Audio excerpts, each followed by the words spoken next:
Um, I'm glad to get this video out for you guys in time. I feel like there's possibly much needed advice that might be coming through. I remember the last month's reading that I did for you. It came out a little bit late, and I apologize for that. But I feel like many of you were in need of some guidance. Like you feel a little bit stuck. So I feel like you were watching videos, looking for some answers, looking for some confirmation, and especially, validation regarding the path that you're about to take, the decision or the choice that you're about to make. And so I see this reading as a little bit more of like a continuation of that.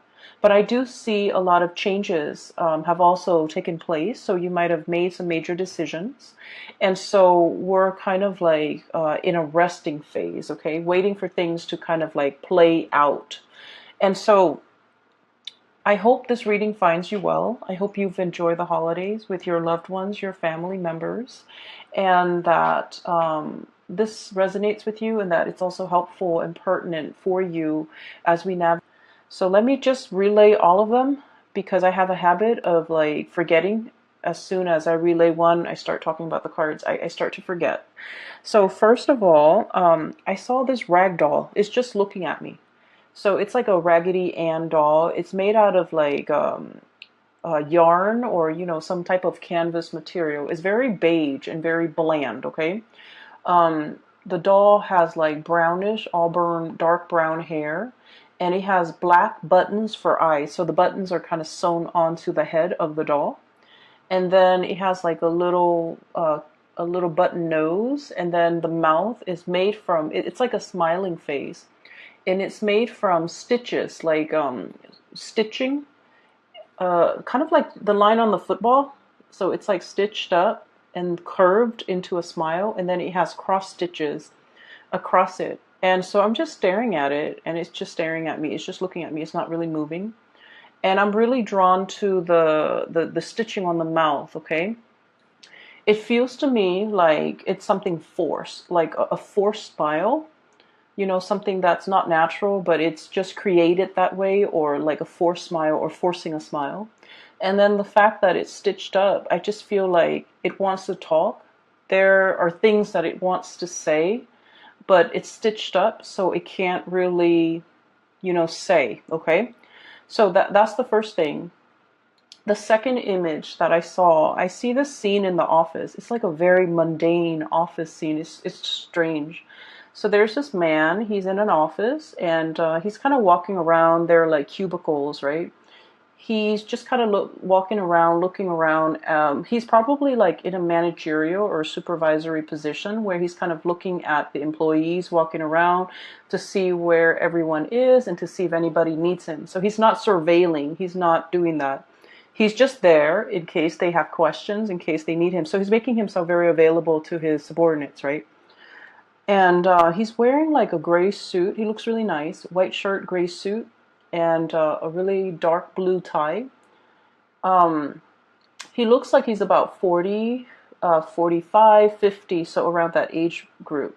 He doesn't look like, he exceptional. Like, there's nothing about him that really stood out, but I just feel like he looks really nice, and he has like, charisma.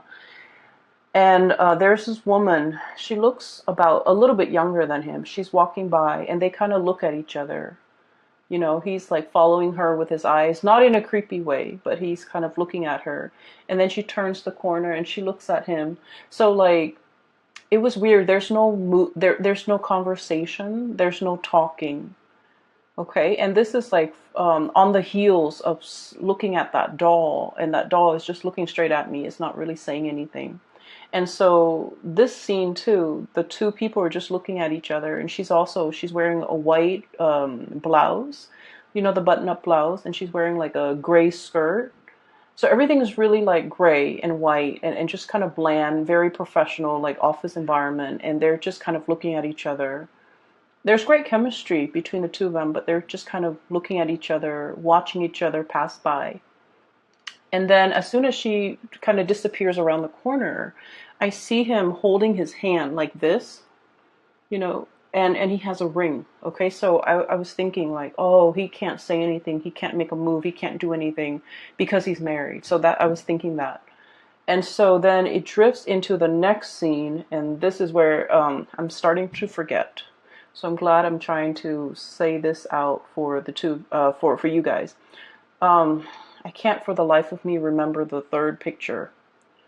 Okay, so I guess we'll just move on, and then hopefully, if it's important, it'll come back, or as I talk about the cards, it'll come back. So I apologize.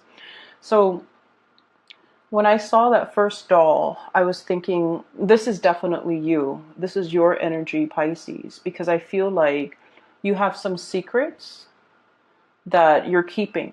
Okay, and I feel like it's not one of those things where um, like juicy gossip or anything like that. I don't feel that way. I feel like there are things about your life or about you or what you're dealing with or what you're experiencing where you feel like other people might not understand. Other people might not be able to put themselves in your shoe. Okay. And I feel like, the concept of like, you're going through the motions, and if you meet people and they're sitting there kind of venting to you about their day, about their kids, about their dogs, about their work, about their job, about their life. And I feel like I feel like there might be a situation where you're kind of listening, kind of like half listening, and you're thinking like, wow, if you walked a mile in my shoes, the problems that you're saying right now are not really problems. You would know that these aren't really major problems. And so I feel like for many of you, you have been through a lot. You have accumulated a series of life experiences from a very young age. And I feel like you have dealt with, a lot of hardships. So I'm feeling that. And I feel that for many of you, a lot of the times when we deal with hardships and adversity, we can either grow from it and, flourish and thrive, or we can kind of let it take over us and make us jaded and bitter.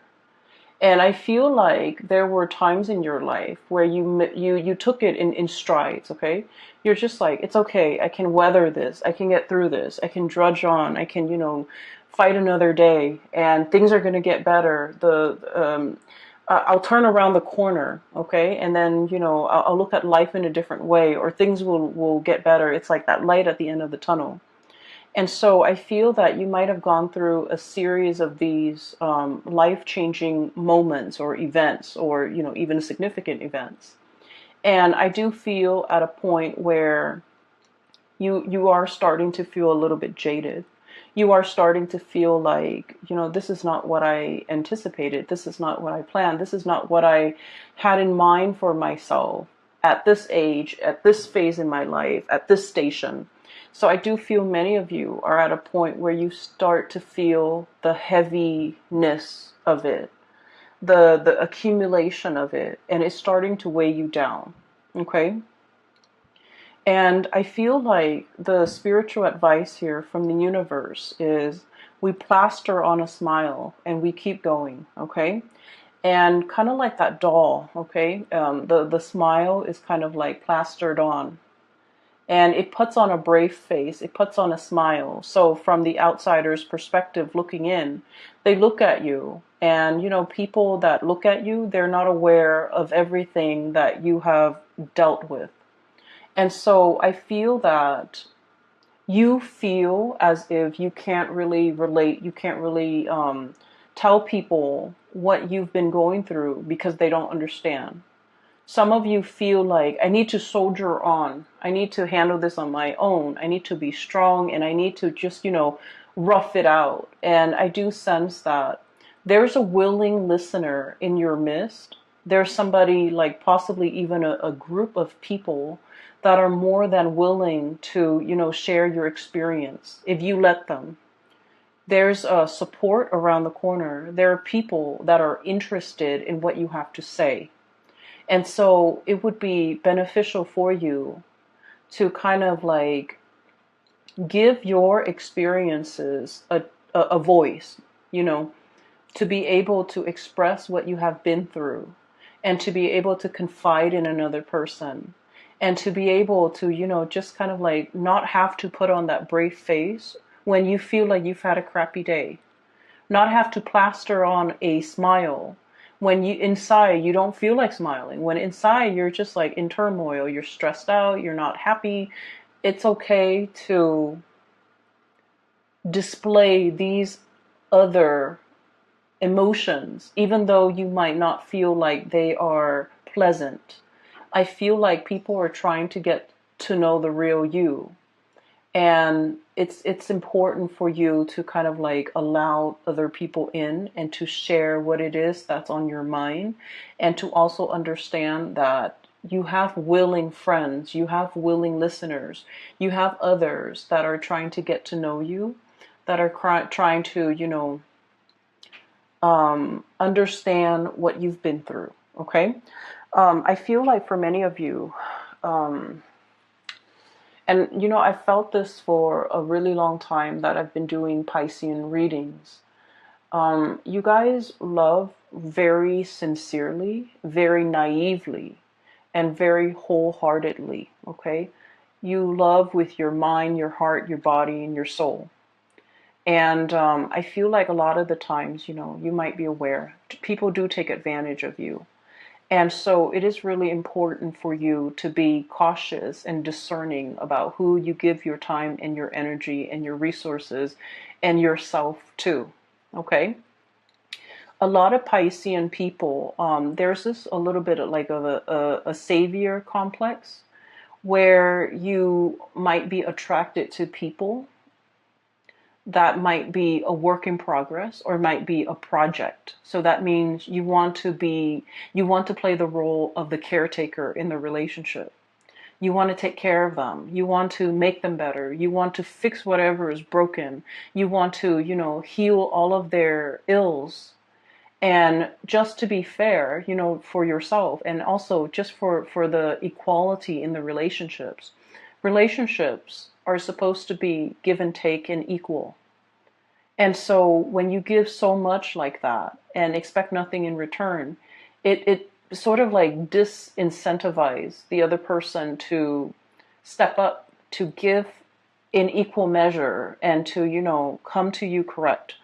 And so what I feel here is a process where you have been giving a lot of yourself, and you feel you're starting to understand that, you know, the people around you or the people that you have given a lot of yourself to might not be worthy and might not be able to reciprocate, and might be taking from you, and might be selfishly just, you know, like leeching off of you. And so it's really important for us to, once again, you know, demand what it is that we want from other people. And when something is not fair, it's important for us to give our grievance a voice, okay? Say what you mean, and especially demand what it is that you're worth, because I feel like you have left a lot of things unsaid. You have put on a brave face. You have allowed, I don't want to say that it's a process where you're not conscious of it. I feel that many of you are conscious of it. Many of you are very conscious of the fact that you give a lot of yourself. You try to hold back, but you don't know. One of the major things that you need to learn is to, you know, put up your defenses. Take care of yourself. Nurture yourself first. Let other people wait. Okay? Because I can assure you, you're dealing with very impulsive, like emotionally irrational people who are very, very impatient. Okay? So what I'm feeling here is you have a bunch of people around you who are very impatient, just like very impulsive, very rash. So if they want something, they go to the first person, the most convenient person, or the person that's closest to them. They ask for that. And then while the other person is mulling over the decision, they get impatient, and then they go to the next person. And so further down the line, they're going to get to you. And so if all of those other people have not responded to them. And they're going down the chain, right? And they get to you. If all those other people they've approached have not responded the way that they want, and they're coming to you, what makes you think it would be a good idea for you to respond to them and give them whatever it is that they're asking, right? And then I also feel like you should also understand that they're soliciting other people as well. And so you saying no is not going to hurt them or affect them personally. Does that make sense? So don't worry about them getting mad. Don't worry about them being sad. Don't worry about hurting their feelings. Because I feel like you're just one of the people in a chain or in a string of people. And so if it doesn't bring you comfort, or if somebody is asking a lot of you that would really inconvenience you or would really bother you to give to them, then don't do it. Pull back your energy, okay? So enough about that. So going back to the original message here, I feel like, the way that you're showing up here is the High Priestess. I'm seeing a lot of female empowerment in this spread. Role reversals, or at least, gender role reversal. And then also defying or kind of overturning gender stereotypes or expectations, which is great because I feel like, we all embody the feminine and the masculine, and we have to exercise, make decisions and behave in a way that where these two energies flow harmoniously. So every once in a while, we need to step up, operate more from that yang energy, like the more masculine energy, when we are assertive, when we are aggressive, when we go after what we want. And then in interpersonal relationships and in our lives and the way we treat ourselves and the way we treat others, sometimes we have to, step into more of that yin energy where we are nurturing, caring, and soft, okay? So this spread indicates to me that for many of you, you're operating more from that masculine energy, stepping up and demanding what it is that you need, what it is that you want. And then I also feel somebody else from outside of you, somebody else, another person, is bringing you this drive, this ambition for you to want to do more, to demand more. Like they're making you aware of your needs and your wants and your purpose, and they're making you crave and desire a lot more from your life, okay? Whatever you're not getting, I feel like you're becoming more demanding. Like, I need that, I need this. And then also, with this High Priestess, this is about inner knowledge, inner knowing, self-awareness. And we can't really go out into the world and create things, manifest things, and even demand things unless we know exactly what we want. So this is the burgeoning or the very beginning of the process of self-awareness. Okay? Because for too long, you have lived in this space. 7 of Wands. This is sort of like, I don't want to hog the limelight. I don't want to, be the center of attention. I don't deserve it. I don't want to, upset other people. I don't want to make demands for myself because that feels selfish. And in a way, you do feel that way. You do feel that by making demands out of other people, I'm making myself more important than other people. And yet other people have always made demands of you. So just a little bit food for thought. Because you don't want to be in this position. This is the limelight. This is somebody with a lot of other people looking on. You don't want to say no to people because you don't want to make them angry. You don't want to hurt anybody's feelings. You don't want to put them in a rough position.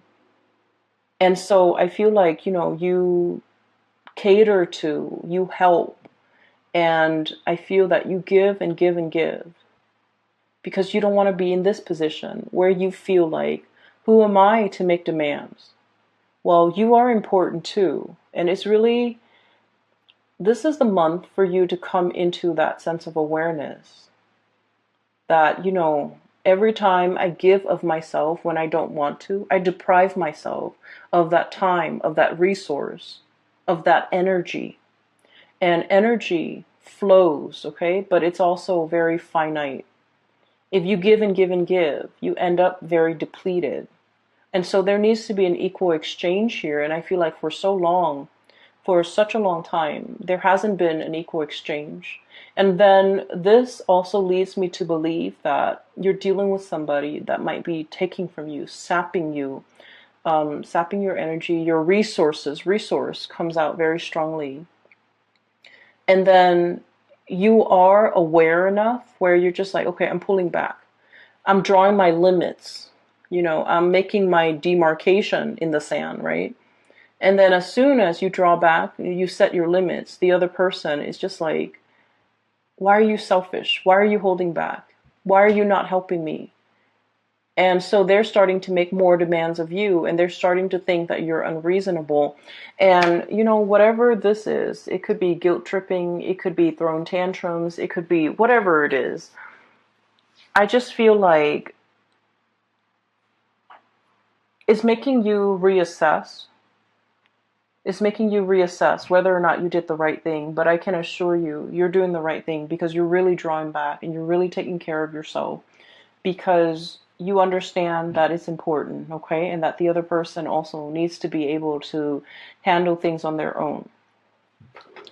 For many of you, I feel like you're really thinking about, your savings, your retirement, your resources, checking your bank account, talking to like a financial planner, talking to somebody about financial planning. Okay, so this is the Eight of Pentacles.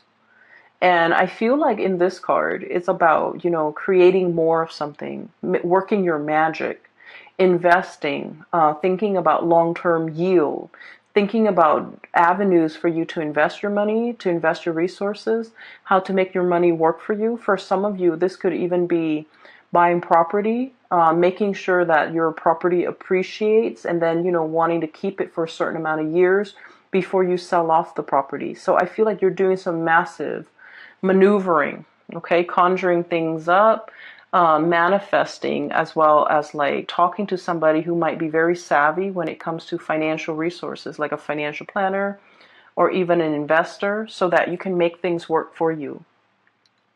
I feel like you're facing, there would be a lot of people around you. There's like bickering I'm seeing here. And I'm seeing like people might not agree with the choices that you make, okay? People might not agree, but you have your heart set on something. And so you don't need to, explain to anybody. You don't need to justify yourself. You don't need to justify the decisions that you're making for yourself. And so you have the gift of insight and intuition. And, I feel like this is a very good, like, savvy sense when it comes to business. You know how to make money. It's just when people pull from your energy, that's when you find yourself very depleted. And then I also feel like there might be bickering, there might be disagreements, there might be things are happening around you where people are not really agreeing or in accordance with like whatever it is that you're planning. They're trying to talk you into a different avenue. They're trying to talk you into doing something that they want. Whatever it is that they want is not appropriate for you. So stick with your gut instincts and stay on your course, because I feel like other people's opinion really shouldn't matter. It should not matter. For others of you too, I'm feeling almost like you're thinking about leaving a work environment that might be a little bit tenuous. Okay, so I feel like there might have been a lot of like it's very cutthroat. Five of Wands, bickering, mindless bickering, not seeing eye to eye, ideological differences. And then we have here the Seven of Wands. This is kind of like a cutthroat environment where people are willing to kind of like exploit somebody's weakness.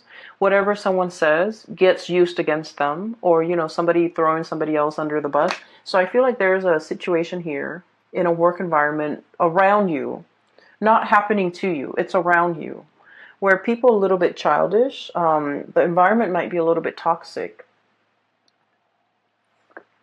You might not think that you're moving, um, you know, there's like no vertical movement. There's lateral movement. You're getting, the same pay in a different position, possibly same pay, same grade or whatever it is. But I feel like there isn't, like upward movement. And so you're making plans to see what other options are available for you.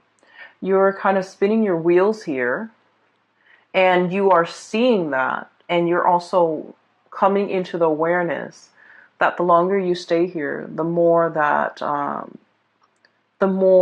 this hostility or this this energy in the work environment is going to kick up. The more longer you stay, the more dust is going to gather, and you're aware of that, and you're trying to check yourself out and figure something out. In the meantime, things are still, I feel like it is still stable and safe enough, but you are exploring other options. And that's why I feel like, you're keeping your plans very close to your chest. You're not sharing your ideas. You're not sharing your plans. You're not really letting a lot of people know about it. Hence that smile on the rag doll's face and the stitching around the mouth. There are secrets that are not being said. Okay, so moving on to this portion of the reading. This is a relationship here that I'm seeing. Okay, so we're going to move this away. So going back to that second scene that I saw, okay, it's just the man and the woman. And I apologize for my viewers who are in same-sex relationships, or interested in, same-sex partners. The images just come out very heterosexual, so I want to apologize. Either way, whoever it is that you're dealing with, whatever race, whatever gender, whatever person that you're dealing with, I do feel for many of you, you might be the man with the ring, okay? The man who is committed. He is in a relationship, and the relationship is feeling a little bit like the ball and chain, okay? So forgive me for that expression. I have here the Four of Wands. This is a marriage. This is, stability. This is like holy matrimony. And then I have the Eight of Swords resting underneath it. The Eight of Swords is like bondage. It feels a little bit uncomfortable. It feels like it's hard to break out of, and it can feel very restrictive. For some of you, you might be in a relationship and you're questioning the longevity of the relationship. You're questioning, are we in it for keeps? Is my partner still wants to work at this with me? Do I still want to work at this with my relationship partner? And then I feel for many of you, there might be like a change of heart where you're in a situation, but it's no longer fun and exciting and new love. Like it's no longer, or maybe it has surpassed that puppy love stage. And now we're getting down to the nitty gritty of like the domesticity, the living together, the life that we've created for ourselves. Are we still excited about each other? Are we still happy in this relationship? Are we still willing to work at it? And others, you might be in a relationship where you don't know where things are headed, and you might not feel inspired or passionate or in love in that relationship anymore. And you might be thinking as well, like how else your life could turn out. You might be thinking, I don't feel like it's, like stepping out of a relationship, exploring other options. But I do feel like something here just feels a little bit restrictive. Something in this relationship. That's what I'm sensing. And I feel like for many of you,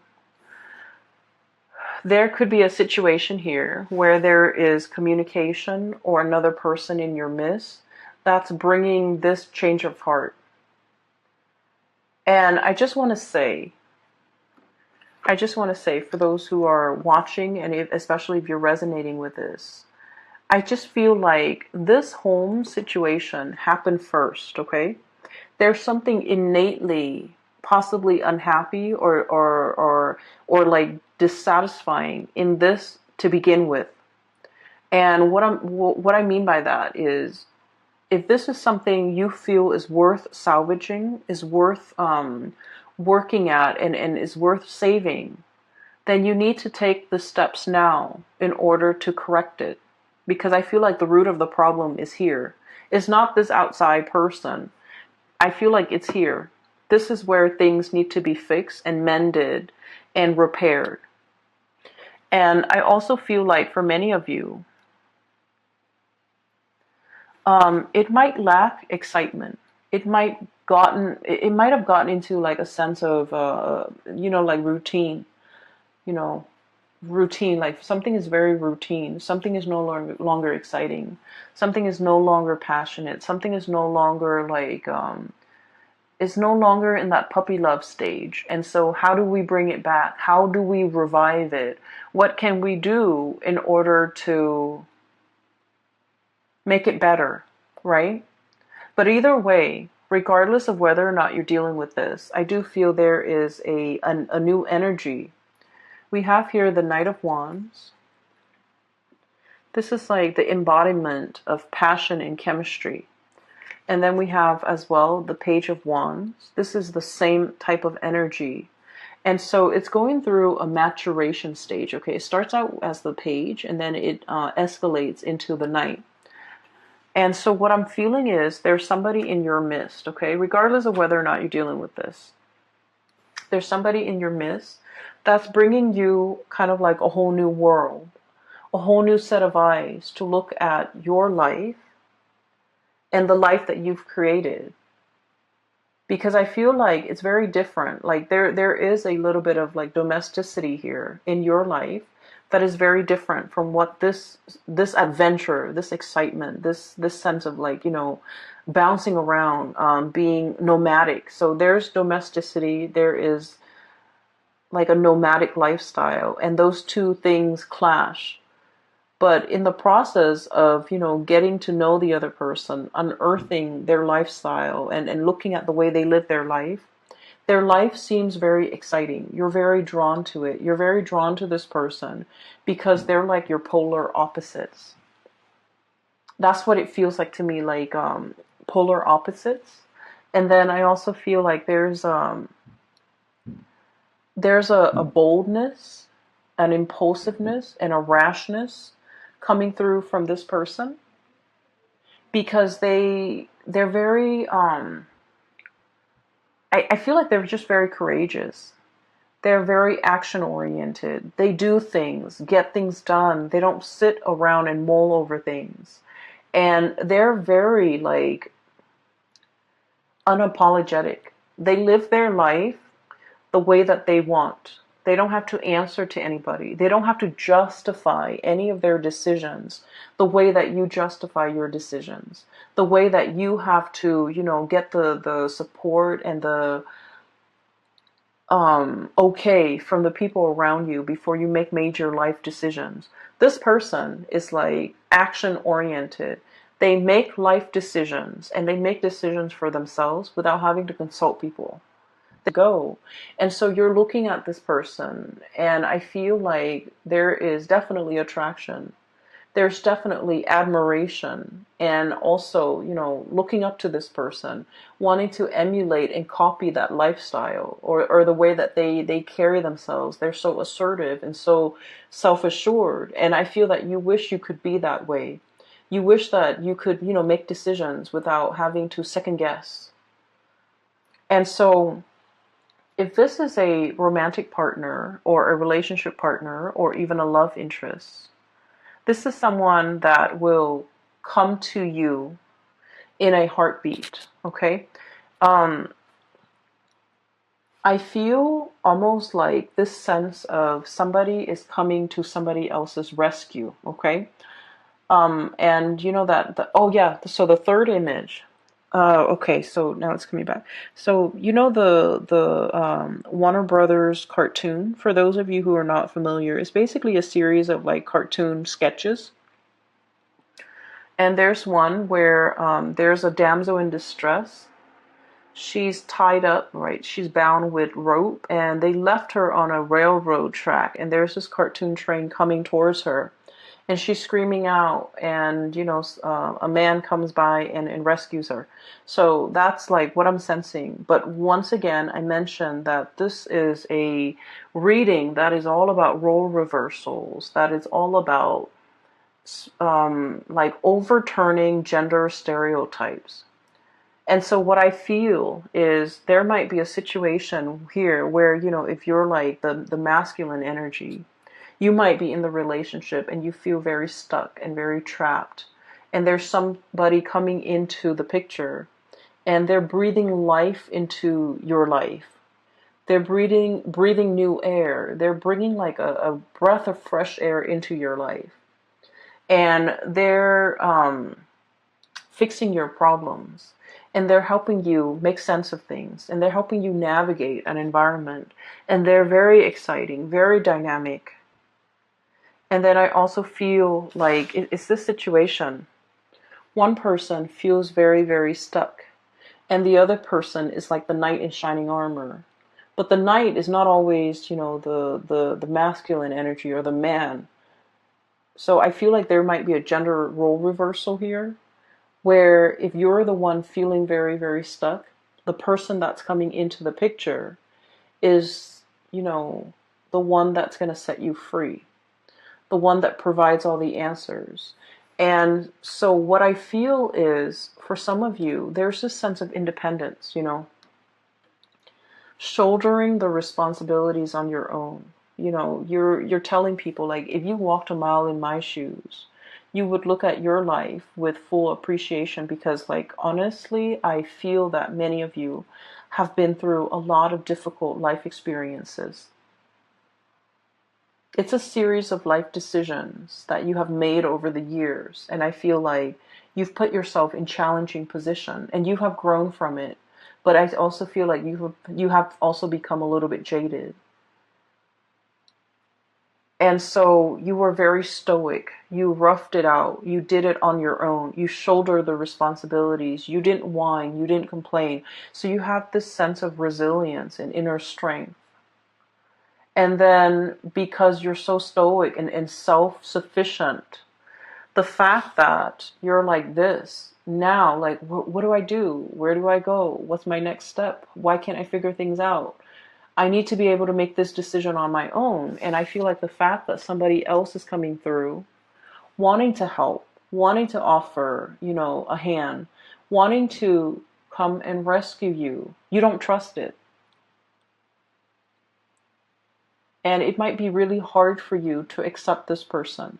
It might be very scary for you to trust this person because, honestly, the fire energy is really passionate, and like it is very, on the forefront.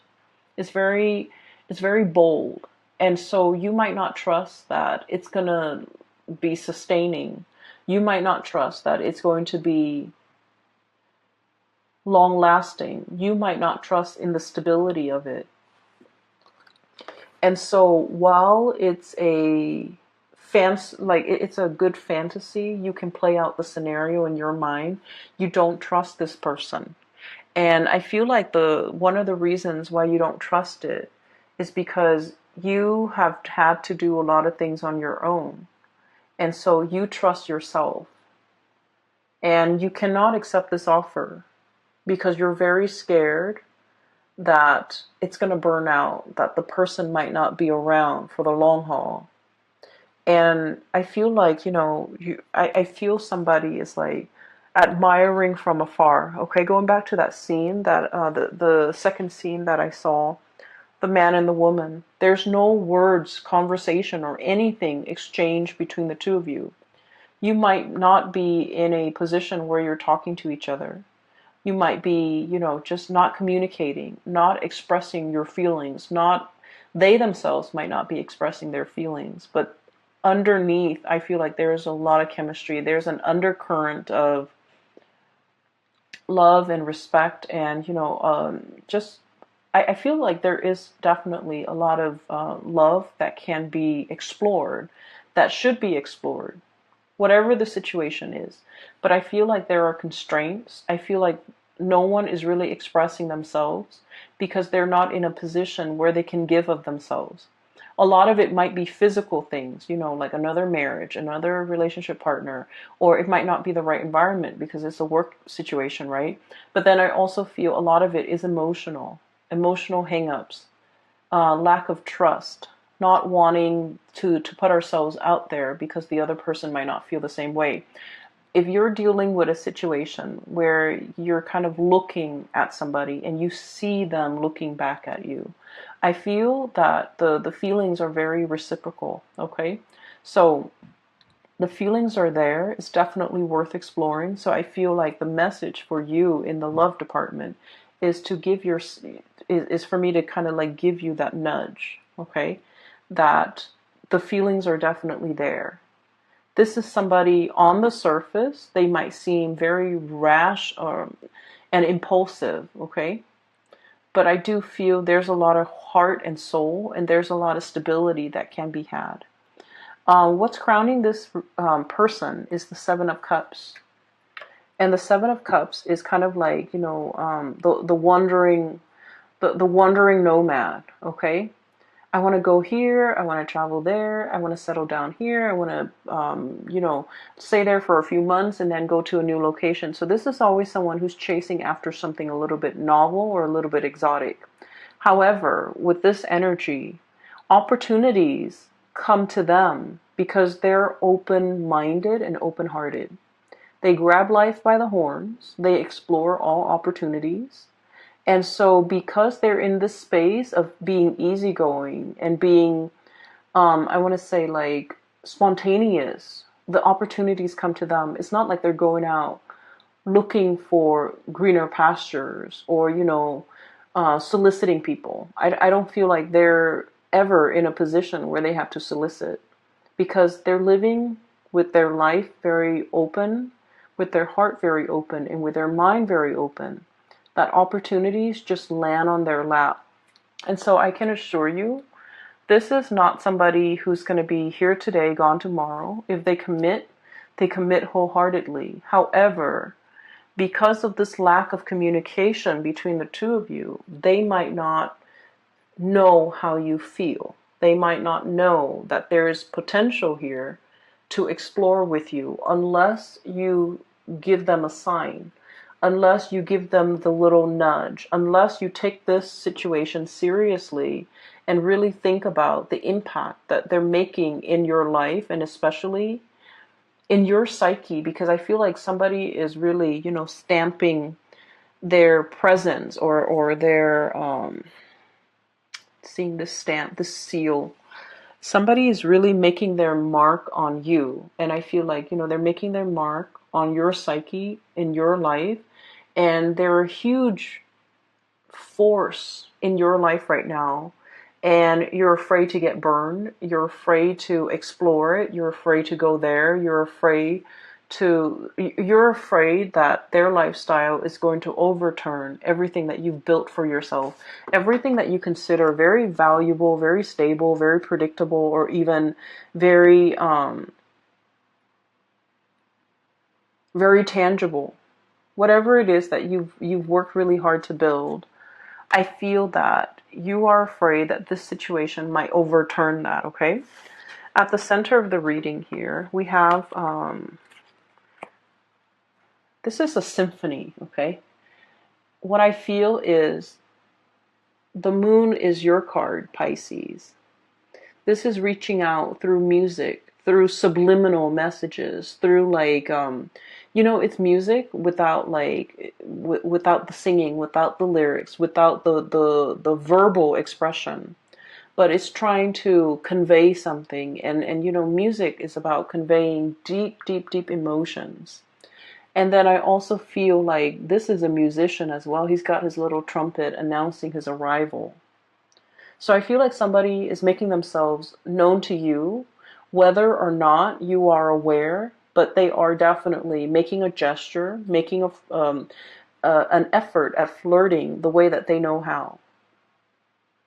I feel like they have already told you how they feel. And then I feel that you're trying to draw them, but the way in which you do things is very subtle, it's very under the current.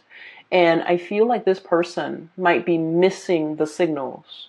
So if that's what you're dealing with, if you're feeling like you're sending out these subliminal messages and these signals, but for whatever reason, they're not coming closer, I feel that you have to, be a little bit more bold with your actions, okay? Because this person's got a torch for you. I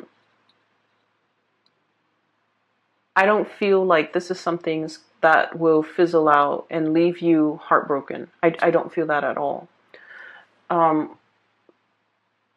I definitely don't feel like this is somebody that, is, I don't feel like this is somebody that just wants, it's like, it's not a love them and leave them type of a person. I feel that they need a little bit more reassurance, a little bit more ego stroking, a little bit more of a definitive answer from you or a definitive gesture that you're in before they pursue you full force, and they kind of need that nudge. Okay, so if anything, I feel like I need to tell you, I feel like I'm guided to just nudge you to go in this direction. All right, Pisces, I hope that it is helpful for you, this reading. I feel that if you let the relationship, if you want to work at this relationship, for those who are in an existing relationship and you feel like the chemistry and the excitement has died down a little bit, this can prove to be a very fruitful month to kind of re-inject romance into the love relationship. If you have this person and you're wondering, what's going on, I feel that they need a little bit more nudging from your end in order for them to come at you full force, okay? And they will. I do feel that they will. And I'm just going to leave it at that. I hope the reading is helpful, and enjoy your time. Take it easy, and I'll talk to you guys soon. And for those who are still emailing me about readings, I have a link in the description box below for a colleague of mine. Her name is Bridget. She's a psychic, and she's based out of California. For those who are interested in the reading, I highly recommend that you book a reading with her. She's phenomenal. She's great. And she has been very, very helpful in providing me with insights over the years. So I recommend her wholeheartedly. I wish you the best, Pisces. Take care, and I'll talk to you guys soon.